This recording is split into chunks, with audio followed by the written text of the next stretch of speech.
ದಿವಂಗತ D C Devaraja Arasu ಹಿಂದುಳಿದ ವರ್ಗಗಳ ಕಲ್ಯಾಣ ಇಲಾಖೆಯ ಜಿಲ್ಲಾಧಿಕಾರಿ KR ಶೋಭಾ ಅನ್ನೋರು ಶಿವಮೊಗ್ಗ ನಿವಾಸದಲ್ಲಿ ಅವರು 7 ಕಡೆ ಚೆಕ್ ಮಾಡಿದಾಗ ತನಿಖೆ ಮಾಡಿದಾಗ ಶಿಕಾರಿಪುರದ ಚನ್ನಕೇಶವನಗರದಲ್ಲಿ 16ನೇ ಕ್ಲಾಸ್ನ ಶೋಭಾ ಅವರ ಮನೆಯಲ್ಲಿ ಅತ್ತೆ ಮನೆ ತಲ್ಘಟ್ ತಾಂಡಾದಲ್ಲಿನ ಮನೆ, ತೋಟದ ಮನೆ, ಶಿವಮೊಗ್ಗದ ನವುಲೆಯ ಮನೆ, ಬಾಲರಾಜ್ ಅರಸ್ ರಸ್ತೆ ಕಚೇರಿ, ಸಾಗರ ತಾಲೂಕಿನ ಅನಂತಪುರ ಬಳಿಯ ಅಚಾಪುರ್ನಲ್ಲಿ ಶಾಲೆ, ಸಹೋದ್ಯೋಗಿ ರಾಘವೇಂದ್ರ ಅವರ ನಿವಾಸವಿದ್ದಾಳೆ. ಇವೆಲ್ಲ ಮಾಡಿದಾಗ ಇವರು ಹಾಸ್ಟೆಲ್ನಲ್ಲಿ ವಾರ್ಡನ್ನಾಗಿ ತಮ್ಮ ವೃತ್ತಿ ಶುರು ಮಾಡಿದರು. ವೃತ್ತಿ ಶುರು ಮಾಡಿ ಕೊನೆಗೆ ಏನಪ್ಪ ಅಂದ್ರೆ 5 ವರ್ಷಗಳಿಂದ ಜಿಲ್ಲಾಧಿಕಾರಿಯಾಗಿ ಹೆಚ್ಚುವರಿ ಕಾರ್ಯಭಾರ ಮಾಡ್ತಾಯಿದ್ದಾರೆ.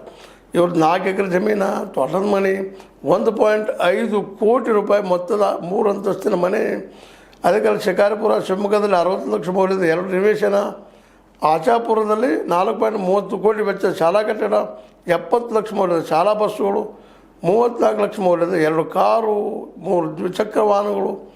ಇವ್ರದ್ದು ಏನಪ್ಪ ಅಂದ್ರೆ 200 ಪಟ್ಟು ಇದು ಆದಾಯ, ಅದು ಸಂಪತ್ತು ಹೆಚ್ಚಾಗ್ಯದ ಅಂತ ಮಾತು.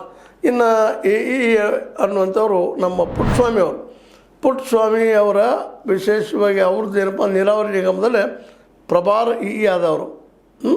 ಅವ್ರು ಏನಪ್ಪ ಅಂತಂದ್ರೆ ಅವ್ರದ್ದು ವಿಶೇಷವಾಗಿ 2 kg